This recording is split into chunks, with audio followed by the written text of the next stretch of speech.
Hey guys, welcome to Why Shy Why episode 68 today. I want to go on with what we started last week, which is looking at the Scrum Master role specifically and some of the things that have been happening with the role over the last decade or so. Today I want to talk about how the Scrum Master role is not really an internal role for an organization and what that means for the attitudes and aptitudes of the employee or the person undertaking the Scrum Master role. What can you do to make it better? What can you do to get around some of the challenges?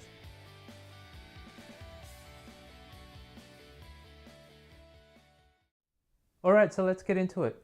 One of the most innocuous sentences in the Scrum Guide is under the roles and responsibilities of the Scrum Master, and it basically says the Scrum Master is responsible for causing change in order to make your team more productive.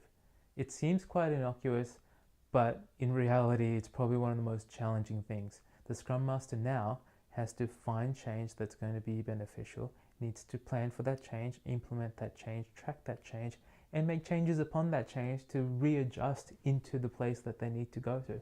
How tough is that? That's pretty bloody hard.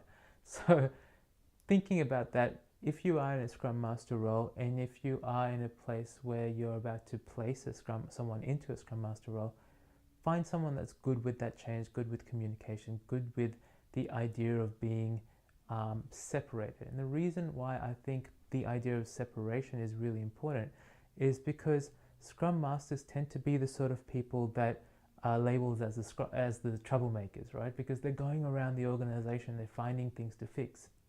That's the positive way to look about it.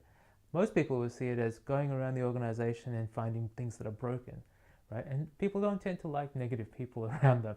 So you need to have somebody that's going to be able to handle that sort of role.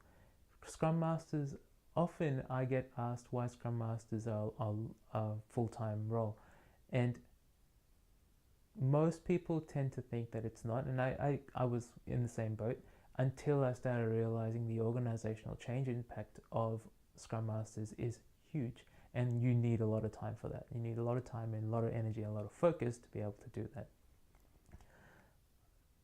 The problem with the Scrum Master role as it is because it makes them quite hard to build relationships with teams, right? They need to be the ultimate internal external. They're an internal employee, but their mindset is like they're thinking about it from externally. They need to overview the processes, the roles and responsibilities. They need to overview everything that happens in an organization and be able to drill down and fix particular spot fires. That skill set requires an aptitude, but more importantly requires an attitude that is really hard to find in people, and you need to draw them out, right? I had a colleague of mine said very recently, Scrum Masters should not collude. I thought that was a really cool noun to use because collusion sounds like there's something hinky going on. But on the flip side, though, collusion isn't necessarily what we're talking about because collusion you seem to think that someone's going to lose. But when it comes to Scrum Mastery, one of the things that you're trying to do is to have greater good, organizational betterment, right? Sure, there'll be one or two individuals or teams that are not happy with the way that you're changing things, and that's cool, that's good. But overall, organizational betterment is your key, right? So you need to be in a place in your mind, in your sense, that you can handle that, right?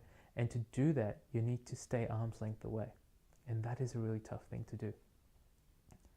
So how do you, as a Scrum Master, as someone that's looking at transitioning into Scrum, how do you find the right thing for your organization? Now, I've got 3 tips. They don't work across all organizations. Don't try, all 3 won't work at once. You need to experiment with each and see which one works better, right? The first one is, the obvious one, is to actually bring in an external, right? If a Scrum Master needs to act like an external contractor or consultant, then one of the ways to do it is to make them an external contractor or consultant. Now, there's a downside in that they don't know your domain, but there's an upside in that they have more experience than most people would have with multiple teams. So if you're in a place where you don't have headcount or budget for a full-time Scrum Master, you could potentially bring someone in for part-time, or just casually, to teach teach one of your employees locally how to enact that role responsibly and to affect change. That's one option. If you do have the headcount, or you are specifically looking for an internal employee to take on that role, I would ask if there's a way to somehow have the Scrum Master of a team be external to the Scrum team, to their Scrum team. So let me give you an example. I was working with an organization a couple of years ago, and they had two relatively equal sized offices, one in the North Shore of Sydney and one in the western suburbs of Sydney. And what we ended up doing was having Scrum teams across both offices, same organization. But what we specifically decided to do was to have Scrum Master from Site A be the Scrum Master of a team at Site B, and the Scrum Master of Site B the opposite, right? And what that allowed for was that idea of arm's length relationship. Because the Scrum Master was not liaising, working with, colluding with the Scrum team and other stakeholders every day, day in and day out, what would happen is those relationships were a little bit more forced, and there was a gap. And in that gap, the Scrum Master was able to affect a decent amount of change without too much of those troubles that you usually get when there's a lot of merge between the Scrum Master and the team. One of the side effects of that, just as a note, was that we were able to facilitate a really great communication between the two offices, which had never happened before. Because now everyone in Site A had to know what was happening in Site B, and everyone in Site B had to know what was happening in Site A for them to be able to do that Scrum Mastering across the two roles. So that's kind of a side. If you do go down that path, you're going to get both of those benefits.